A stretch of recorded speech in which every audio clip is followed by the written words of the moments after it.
হর হর মহাদেব, জয় শ্রী অমরনাথ। সমস্ত সুধী ভক্তদের জন্য একটি সুখবর রয়েছে। অমরনাথজি যাত্রায় আসা সমস্ত তীর্থযাত্রীদের জন্য একটি সুখবর। সকল ভক্তদের জন্য সবচেয়ে বড় সুখবর হলো অমরনাথজি যাত্রার তারিখ এসে গেছে।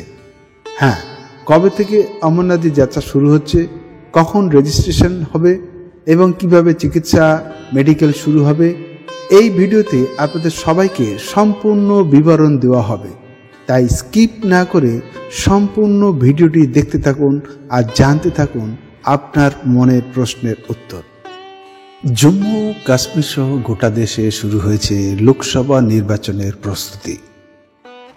এবার এপ্রিল থেকে জুন পর্যন্ত নির্বাচনী কার্যক্রম চলবে। এদিকে অমরনাথ যাত্রার তারিখও কমে গেছে, তাই এবার যাত্রার দিন কমানো হয়েছে। অমরনাথ যাত্রার রেজিস্ট্রেশন 15 এপ্রিল থেকে শুরু হবে। লোকসভা নির্বাচনের প্রস্তুতি শুরু হয়ে গিয়েছে। এবারের নির্বাচনী প্রক্রিয়া চলবে প্রায় 2 মাস।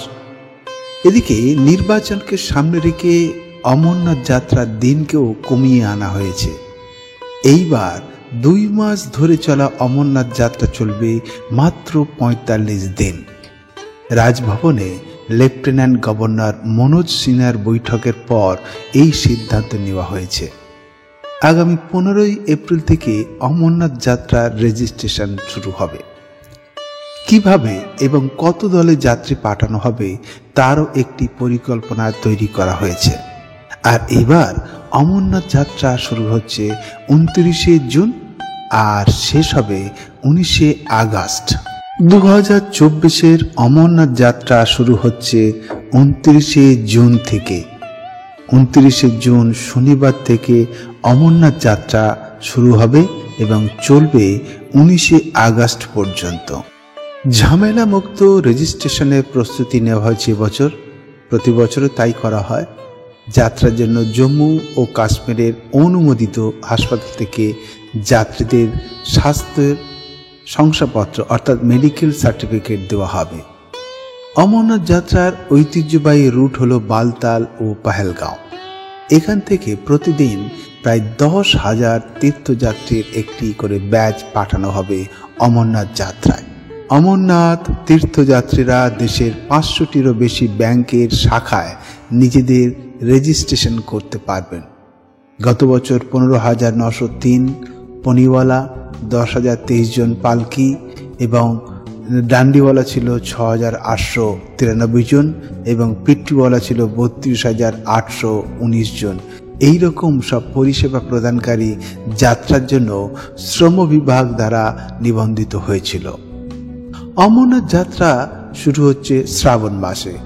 শ্রম বিভাগ শ্রী অমরনাথজি শ্রাইন বোর্ড এবং সংশ্লিষ্ট জেলা প্রশাসনের সাথে সমন্বয় করে তাদের অনুকূলে রেডিও ফ্রিকোয়েন্সি আইডেন্টিফিকেশন অর্থাৎ RFIDর কার্ড এর পাশাপাশি গান্দেরবাল এবং অনন্তনাগ জেলায় অবস্থিত তাদের স্থানীয় জেলা এবং ক্যাম্পে পরিষেবা প্রদানকারীদের অগ্রিম রেজিস্ট্রেশন নিশ্চিত করবে। সময় মতো এবং ঝামেলামুক্ত এই RFID কার্ডও প্রদান করা হবে। অন্যান্য জেলার সদর দপ্তরের পাশাপাশি গান্দেরবাল জেলার সোনমার্গ, কাঙ্গানা, মানিগাম, গন্ডু, গুডলিবাগ এবং বালতালে এবং অনন্তনাগ জেলার মাটিগৌরান, সাল্লার, খয়ের, আইস মোকাম, আনন্দবাগ এবং পাহেলগামেও রেজিস্ট্রেশনের জন্য শিবির করা হবে বা ক্যাম্প করা হবে।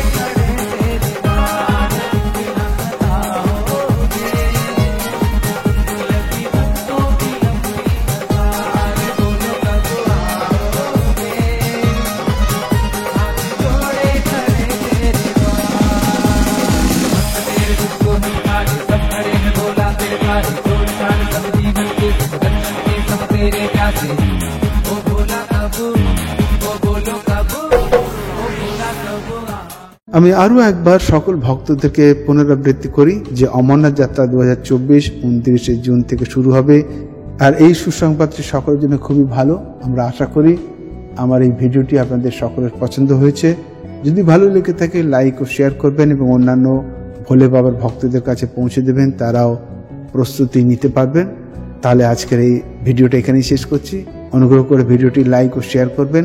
সাবস্ক্রিপশন না করা থাকলে সাবস্ক্রাইব করে নেবেন, তাহলে এমনই সব গুরুত্বপূর্ণ আপডেট অনায়াসে পেতে পারবেন। জয় শ্রী অমরনাথ, জয় ভোলে, হর হর মহাদেব, ওম নমঃ শিবায়।